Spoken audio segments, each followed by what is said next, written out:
आज सकाळची सुरुवात आहे ना खूप मस्त झाली होती. आणि टिफिनसाठी बनवायची होती मला गवारीची भाजी. तर गवारी सर्वप्रथम बनवताना मी पहिली भाजून घेते. तर भाजी एका साईडला फोडणीला टाकली होती आणि एका साईडला इथं ती भांडी मांडून घेतली. आणि महत्त्वाचं म्हणजे शरीरासाठी आणि आरोग्यासाठी चांगलं आहे ते म्हणजे पाणी पहिलं पिऊन घेतलं. इकडे माझा स्वयंपाक पण चालू होता. इकडे एका साईडला भाजी आणि एका साईडला चपात्या पण करत होती आणि भाजी मस्त गवारची तयार झाली. आणि इकडे सगळं माझं काम आवरलं की नंतर म्हटलं ही बाकीची कामं करून घ्यावी.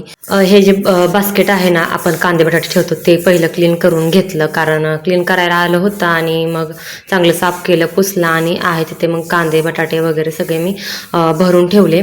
तर कांदे पण थोडे आत होते, मग बाहेरून थोडे कांदे आणले गावावरून आणलेले आणि ते स्वच्छ करून त्यामध्ये ठेवून दिले.